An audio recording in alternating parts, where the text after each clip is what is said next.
Well, it's great to meet you. Where are you Perfect. located?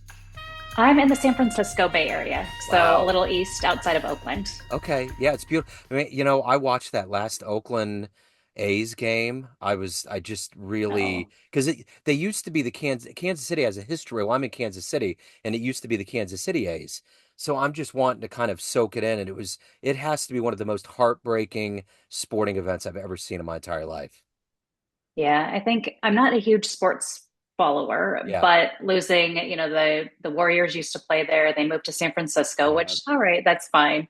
The Raiders, of course, went to Las Vegas, so that was a big deal. And now losing the A's was another, but we got to turn some things around out here for sure. Yeah, and it happens. I mean, cities go through transformations and it will happen. Everything ebbs and flows. I mean, even in Kansas City, we've kind of rebuilt ourselves in my lifetime. I've been here my whole life. I've seen things transform, and it's just kind of the way things work. There's so many economic forces and powers that we just don't understand that are operating. So it'll rebound. Yeah. And if anything, the good karma will kick into high gear. So, Exactly. That is what we are all hoping. We're going to, make it through this election. Hopefully things will settle down and then we can yeah. focus on those things that are so important. Yeah, for sure. So let's Yeah. get into it. Thank you again. And I want to begin our journey into your life by asking you, I know that we're getting tired of COVID and talking about it, but it was such a big thing for all of us to live through. So how did you get through that kind of 4 year window, and how has it changed the way that you do things now? Oh my gosh. Well, during COVID, I was still working in my corporate job. We were in the middle of a major reorganization. So I had officially gone from being a division employee to a corporate employee, which meant I now had team members sitting across the United States. Yeah. And the reorganization with the team was effective January 1st of 2020. So fast forward to March, and it was a quick, oh my gosh, we have no processes all completed. We don't have anyone really comfortable with their leadership. We're still getting to know people. So it was a bit of a journey getting people settled and situated. And during that time, I was building my coaching business. So, people really wanted to talk, and getting people on calls was great because I was able to hear, a lot of the things people were going through. We were struggling, everyone was looking for connections. Um, it was just a really interesting, challenging time. And the thing that helped me the most, I would say, is I had led remote teams for many years. So, way before it became cool in 2020, I was doing it in the early 90s. Yeah. And it wasn't really hard for me to engage with my team, do those check ins, make sure everyone was great. But getting others to join the party was a little bit different. Yeah. So I kind of approach it from two different spaces because from a business space, it was when I was just starting to grow. And then from a corporate space, it was a really interesting challenge. So being stuck inside all the time let me do both jobs really Yeah. well. So, Yeah, there for was sure. definitely some light.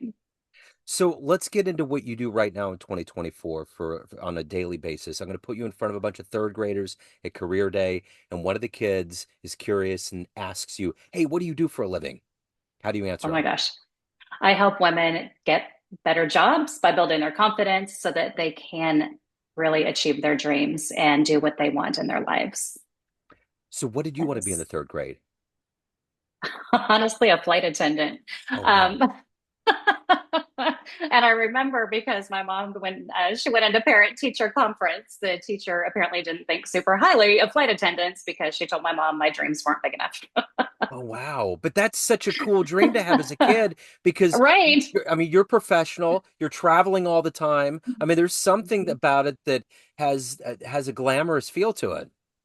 Oh, absolutely. And didn't have a ton of money, so we weren't really ever on flights, Yeah. unless an uncle or somebody took us. So I just thought that was so glamorous, and that's what I wanted to be when I grew up. But again, third grade teacher didn't think that was a big enough Yeah. dream, but that stuck for years and still in the memories. So take me back to where you were born and raised, and what were the seeds of becoming a coach and a leadership source for women and helping people get to their dreams? How did this all kind of evolve and take hold into who you are today? Oh my gosh. So I don't know that the seeds were planted career wise early on. I absolutely, as the oldest of four, was always the leader, the one that had to set the example and the one that always made sure that everybody was kind of doing what they needed to do and the one that mom relied on when she needed help. So, it kind of evolved, I think, through that. And then just seeing some of the things my mom went through. She was in banking and then she started a daycare business, which I also helped with. And just, it's kind of like, what am I going to do? And then one day I was looking for a job and I was in my early 20s and went to a call center that was hiring. It was a cable company and thought, you know what, I'm going to work here for 6 months and get some experience. And it just opened the door to so many opportunities that I just grew my career there from answering phones into being a lead in the call center on up into the technology department. And then spent 20 years leading technology projects, then technology teams. And my favorite part of my job was helping people recognize their value and helping them get confidence so that they could go into a job interview and present themselves, getting what they deserved, really from a pay and promotion standpoint. And I loved it so much. And I remember I think it was 2018, I was sitting in a conference. It was a women's conference, Leading with Power and Authenticity. And I'm sitting there, and this little voice was just like, why aren't you up there? Why aren't you leading this? And the other voice was like, well, duh, you don't have a master's degree and you haven't traveled the world and you haven't done these big things like these ladies. And so that imposter syndrome kind of kept triggering a little bit. But after that conference, it just stayed with me. I couldn't shake it and decided, this is really my calling. This is my zone of genius, we'll call it, but it's just what I love. It fills my heart. And there's something about seeing people go from just that stuck, uncomfortable, crappy kind of feeling to that big smile and standing taller and really knowing what they can do that nobody else can. So who's been a hero for you? Who's been an inspiration for you in your career? Oh my gosh, so many. I will say Grace Killalea, she actually is a coach with a large program. She is one of the first people that I started following as a coach.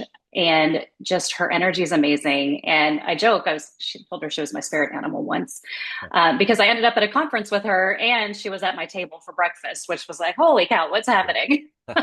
So from a career aspect, I would say Grace. And then, a gentleman named Steve, he was a leader that I followed for many years. He was over the California region of our company. And then he moved to our division. And he is the person who taught me how to make room for other people, to bring in their voices, to silence the loud people so the quiet people could be heard, so to speak. Yeah.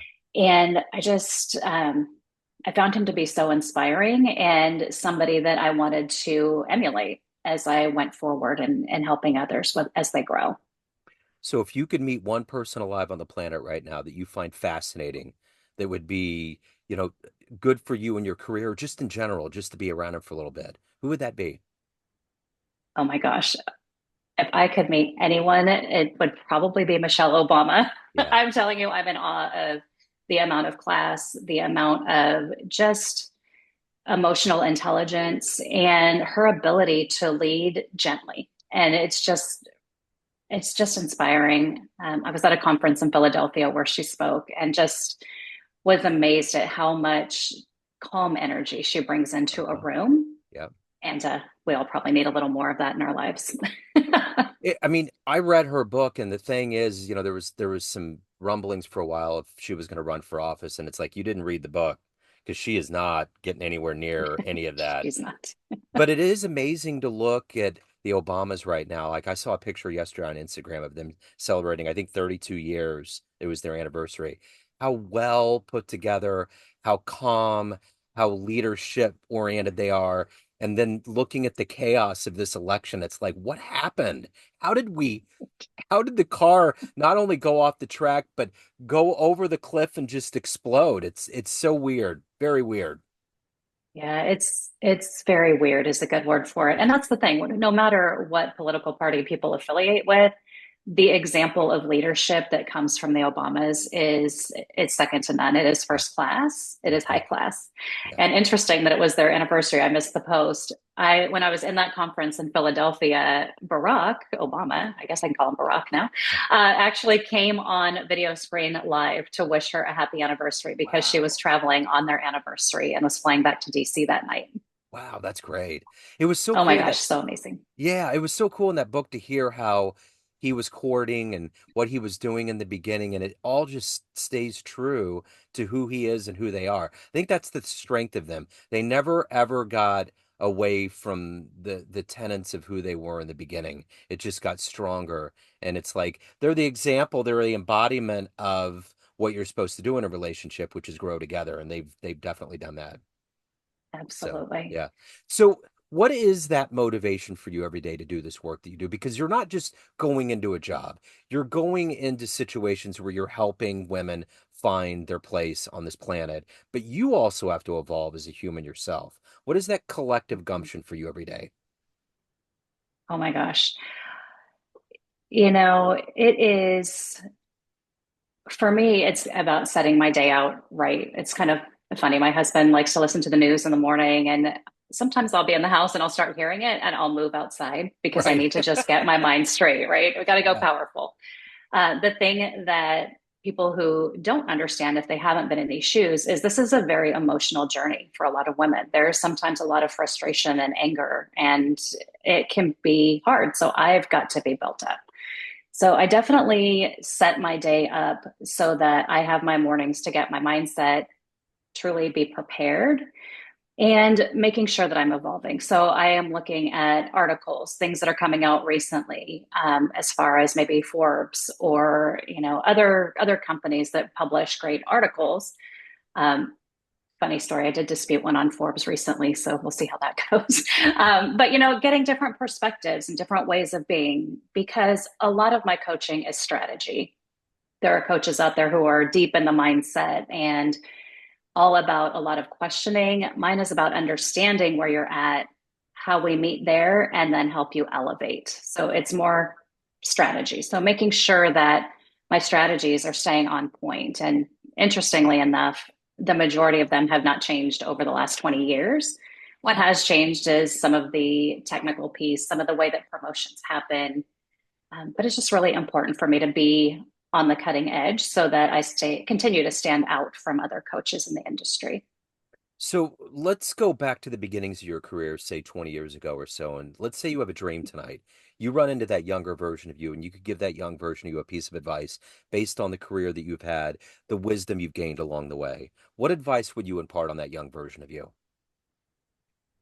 Oh my gosh, so much. It really would be stop waiting for someone else to do it for you. Yeah. You are in control of your career, you are in control of your life. Early on in my career, I spent 10 years in the same role. So, as a project manager, I had been promoted. I had a great boss. She loved me, I loved her. She also knew that to motivate me, she needed to make sure I never got bored. The downfall of that is I would continue taking on more and more responsibility. So for 10 years with a project manager title, I was leading huge technical projects. I was leading three separate teams of people. So I had direct reports, which is not normal for a project manager. I actually continued to work on my pursuit of perfection. So finishing my degree and certificates and all the things. And kept thinking, gosh, what is going on here? When is she going to finally promote me?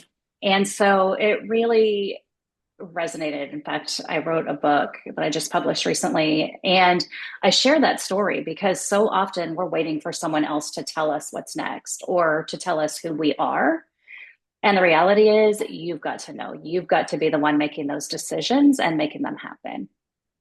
So what was the moment, client or situation where you saw somebody responding to your coaching and you knew that that was your calling? That was what you needed to do with your life?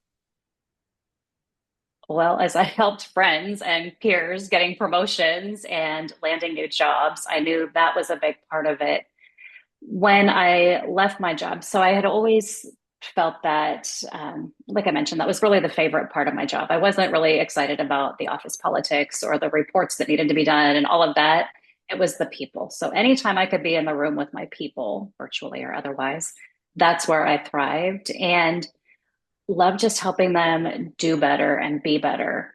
And I'd had multiple comments from employees like, I've never had a boss like you. I've never had someone that had this much interest in me. I received a text from one of my former employees after the reorg, and he said, I never really appreciated what I had. You were literally the best boss I've ever had. Wow. You helped me grow. Helping an employee go from the brinks of being terminated because of performance issues to a complete change to where he was promoted. Like it's just finding the thing that inspires that person, finding what they can do and helping them. So there were definitely multiple things along the way. And when I left, one of my direct reports, so as my boss is telling the team I'm leaving, I had my five direct reports on the call, and four of them started crying. Wow.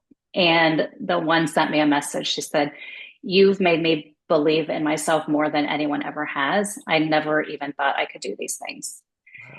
And I was just like, oh my gosh, that is what coaching is all about. Yeah, certainly. So of everything that you've done and evolved into and achieved in your career, what are you the proudest of? Ooh, this is a good one. Um, you know, there's so many things that I'm just really proud of. And when I think back, in the day, I would say that from the past career, it was settling a team of about 100 people after the pandemic and getting them adjusted to new life, but building those five leaders up into leaders. So taking them from really being in the weeds with their teams and kind of micromanaging behavior to elevating them so that they could be leaders and elevating their teams along with them. So if anyone, so at the end of the day, everyone out there has a perception of you. There's all these pockets of people, everyone that has hired you, family, friends, everyone that reads your book, but you ultimately lead the march. What's your perception of you? Who do you think you are? I think I am a kind, compassionate human being who is a force to be reckoned with when things aren't going the way they need to. And that is why I'm the person that my clients want in their corner. I will go in and fight with them and help them see what they need to see to do what they need to do. So if anyone wants to pick up your book, hire you, learn more about you, reach out, any of the good business, where's the best place to go? The best place to go, I'd say the easiest, is LinkedIn. I'm Tabatha Jones with all A's. And then you're also more than welcome to visit my website, which is empowered-leader.com. And you can easily book a call from there as well. Wonderful. And my book is on Amazon. Excellent. Tabatha, I'm so glad that we connected. Thank you for your story. It's been a wonderful one. I appreciate it. Thank you so much, Joe. I really appreciate your time. And this was really fun. Have a great Absolutely. day. You too. Take care.